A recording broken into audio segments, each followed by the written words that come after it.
So hey guys, welcome. In today's video, we will discuss about LeetCode 1400 construct k palindrome strings. Okay. So basically ये daily question है 11 जैन 2025 का. Okay. सो पहले समझते हैं question क्या बोल रहा है कि हमारे पास एक स्ट्रिंग है. We have a string given in the question of okay and एक इंटीजर है k. सो हमें क्या फाइंड आउट करना है कि इस स्ट्रिंग के सारे कैरेक्टर्स का यूज़ करके मैं एग्जैक्टली के पैलिंड्रोम स्ट्रिंग क्रिएट कर पाता हूँ या नहीं. Okay. If we can do so return true, otherwise return false. Okay. So first of all मुझे सबको मतलब पैलिंड्रोम स्ट्रिंग के बारे में सबको पता होगा. जिनको नहीं पता मैं थोड़ा एक्सप्लेन कर देता हूँ. पैलिंड्रोमिक स्ट्रिंग वो स्ट्रिंग होती हैं जिनको या तो आप स्टार्ट से रीड करो या उसके एंड से रीड करो, आपको सेम साउंड्स आएंगी. For example O Y O, same set of characters मिलेंगे ओ वाई ओ. एंड अगर मैं एंड से इसको रीड करता हूँ O Y O, so it's a palindromic string. So अब इस क्वेश्चन में हमें बताना है कि इन सारे कैरेक्टर्स का यूज़ करना है, बट यहाँ पर इन सारे के सारे कैरेक्टर्स को ऑर्डर मैटर नहीं करता है. मतलब आप सारे कैरेक्टर्स को अपने अकॉर्डिंग रीअरेंज कर सकते हो, बट हमें बस ये बताना है कि पैलिंड्रोमिक स्ट्रिंग बन सकती हैं या फिर नहीं बन सकती. Okay. So how will we proceed? So let's start. तो सबसे पहले मैं थोड़ा आपको रिक्वेस्ट बता देता हूँ कि हम कैसे इसको सॉल्व करेंगे. सो अगर आपने पैलिंड्रोमिक स्ट्रिंग में वर्क कर रखा है, मतलब क्वेश्चन सॉल्व कर रखे हैं ठीक ठाक, तो आपको पता होगा कि अगर मेरे पास एक स्ट्रिंग है उसके अंदर कैरेक्टर्स हैं, सो मैं केवल उन कैरेक्टर्स की फ्रीक्वेंसी से ये बता सकता हूँ कि वो स्ट्रिंग पैलिंड्रोमिक होगी या नहीं होगी, अगर उसके कैरेक्टर्स मैटर नहीं कर रहे हैं तो. जैसे कि इस क्वेश्चन में कैरेक्टर्स का ऑर्डर मैटर नहीं कर रहा है. ओके. सो बेसिकली मैं आपको बताता हूँ. मेरे पास एक स्ट्रिंग है A B A. Okay. And I have another string A B B A, even length string, palindromic string. And I have another string which is A B C. Right. So अगर पहले मैं इन सब की frequency, सारे के सारे characters की frequency count करूंगा एंड एक पैटर्न को ऑब्जर्व करूंगा. Okay. So start with this. A की फ्रीक्वेंसी 2 है, बी की फ्रीक्वेंसी 1 है. ओके. हेयर ए की फ्रीक्वेंसी 2 है, बी की फ्रीक्वेंसी भी 2 है. ओके. देन हेयर ए की फ्रीक्वेंसी 1 है, बी की फ्रीक्वेंसी 1 है एंड आल्सो सी की फ्रीक्वेंसी 1 है. राइट. अब मैं एक और स्ट्रिंग ले लेता हूँ. A A A A B B B B A A A A C and D. Okay. A की फ्रीक्वेंसी 8 है, बी की फ्रीक्वेंसी 4 है, सी की फ्रीक्वेंसी 1 है और डी की फ्रीक्वेंसी भी 1 है. अब गाइस ध्यान से देखना. ओके. ये एक पैलिंड्रोमिक स्ट्रिंग है, यस है. ये भी पैलिंड्रोमिक स्ट्रिंग है, यस है. ये वाली क्या पैलिंड्रोमिक स्ट्रिंग है? नहीं, ये नहीं है. और ये वाली स्ट्रिंग पैलिंड्रोमिक स्ट्रिंग नहीं है. पैटर्न ऑब्जर्व हमने ये किया कि यहाँ पर देखो, number of characters which have odd frequencies, यहाँ पर कितने हैं? 1. केवल बी है जिसकी फ्रीक्वेंसी ऑड है. यहाँ पर एक भी नहीं है, यानी 0 ऑड कैरेक्टर फ्रीक्वेंसी.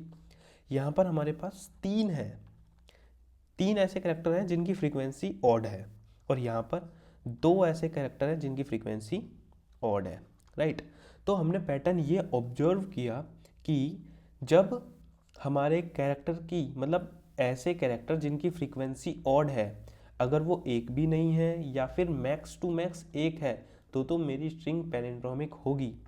लेकिन मेरे ऑड फ्रीक्वेंसी वाले कैरेक्टर एक से ज़्यादा होते हैं, जैसे कि यहाँ पर 2 है और यहाँ पर 3 है, तो मेरी जो स्ट्रिंग है वो नॉन पैलिंड्रोमिक बन जाती है.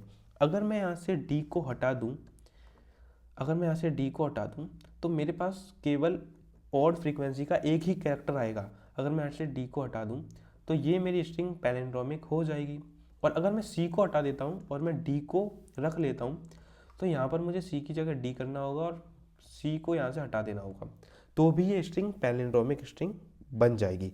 ओके, तो बस इस क्वेश्चन में कुछ नहीं करना है, अगर आपको ये पता है फ्रीक्वेंसी वाला, सो क्वेश्चन सॉल्व हो चुका है। बस हमें क्या करना है, ऐसे कैरेक्टर निकालने हैं, मतलब पहले तो हम सारे कैरेक्टर्स की फ्रीक्वेंसी काउंट करेंगे।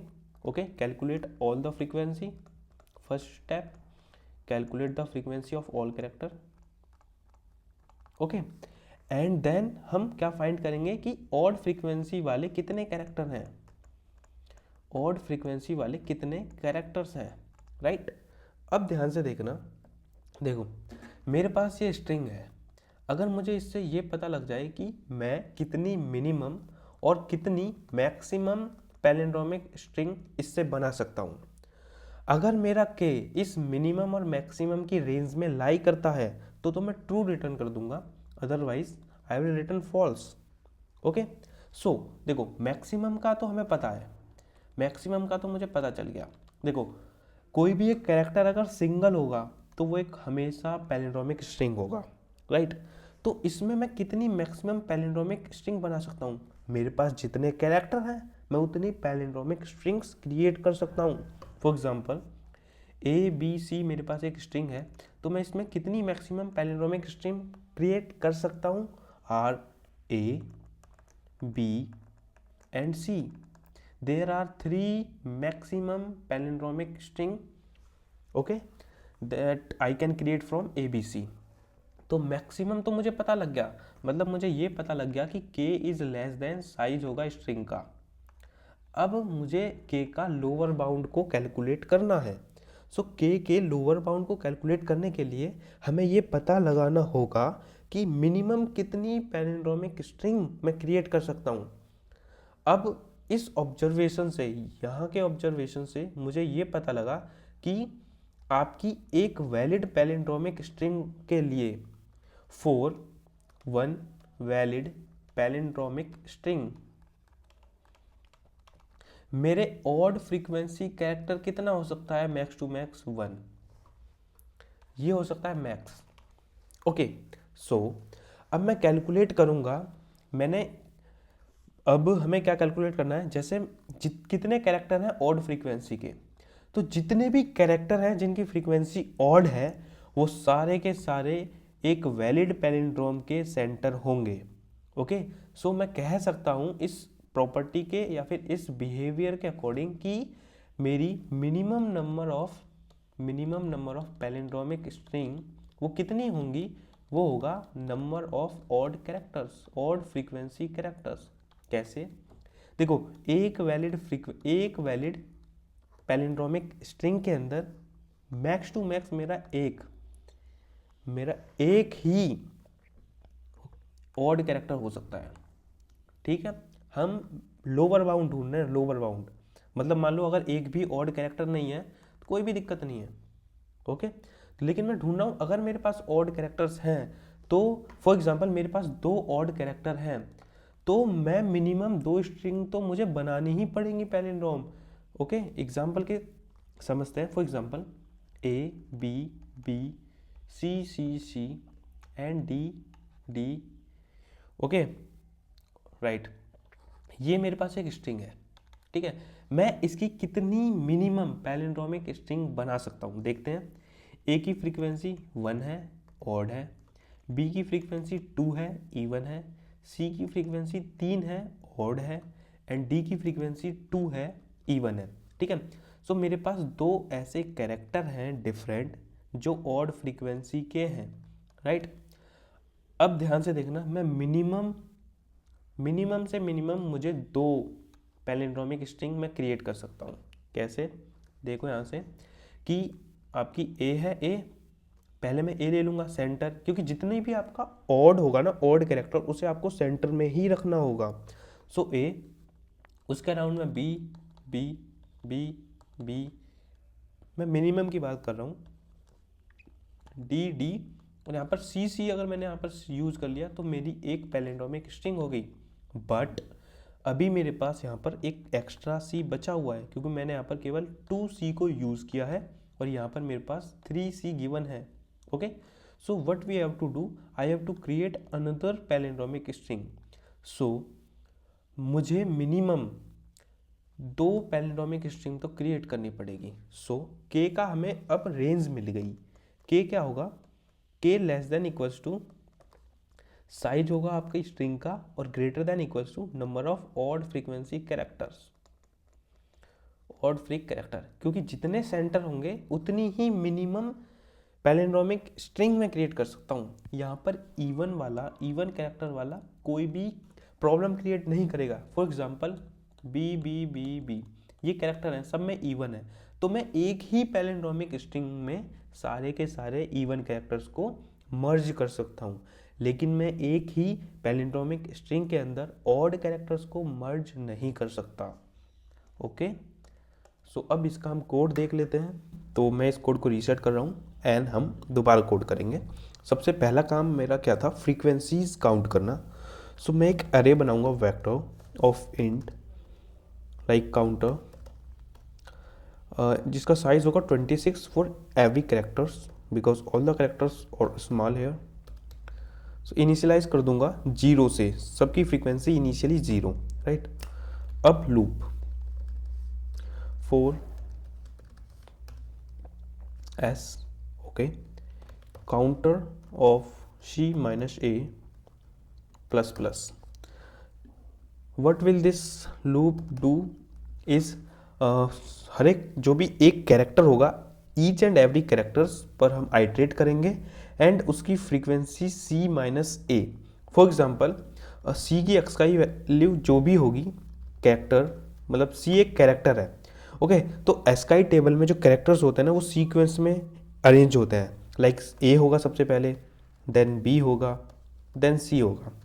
ओके, सो अगर मुझे ये बताना है कि ये इनका इंडेक्स क्या है, तो फॉर एग्जांपल ए को हमने 90 असाइन कर दिया.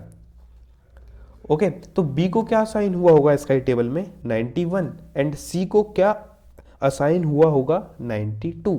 Okay, 92, right. अगर मुझे ये बताना है कि बी का इंडेक्स क्या है, सो मैं 91 में से 90 को माइनस कर दूंगा, सब्ट्रैक्ट कर दूंगा, जैसा कि यहाँ पर मैंने किया है. जो भी कैरेक्टर आएगा माइनस ए, तो उनकी एस्काई वैल्यू माइनस हो जाएगी और यहाँ पर आएगा. फॉर एग्जांपल अगर मान लो सी बी होता है तो आपका आ जाएगा 1. ओके, सो ये जो वेक्टर है ये 0 से लेके 26 का है, तो 0 1 पोजीशन पर जो बी की फ्रीक्वेंसी है वो इंक्रीमेंट हो जाएगी बाई 1. ओके, तो ये हमारा सिंपल सा फ्रीक्वेंसी काउंटर बना दिया हमने. ओके, देन अब मुझे क्या करना है, नंबर ऑफ ऑड, मतलब ऐसी फ्रीक्वेंसी जो ऑड है उनको कैलकुलेट करना है. तो मैं इंट लूँगा, ऑड लूँगा, इनिशियलाइज 0 कर देते हैं इसे. तो अब हम आइट्रेट करेंगे किस पर, काउंटर पर. इसके हर एक इंटीजर को हम ओके काउंटर. तो अगर आपका आई, ओके, इफ आई अगर वो ऑड होता है तो ऑड के लिए मैं यहाँ पर बिटवाइज ऑपरेशन यूज कर रहा हूँ. If I is odd then odd को इंक्रीमेंट कर दो बाई 1, राइट. अब जो मेरा ऑड होगा वो क्या हो जाएगा, number of odd frequency character, right. अब मुझे कंडीशन लगानी है, इफ जो मेरा गिवन के है वो greater than equals to odd है and K is less than equals to S dot size है. So I will return true, otherwise I will return false. Okay, let's see. I have run this code. Okay, all the test cases are passed. Okay, when you submit this code it looks like this. I have submitted this code and it will become 100% beats and 51% memory beat. Okay, exactly same code.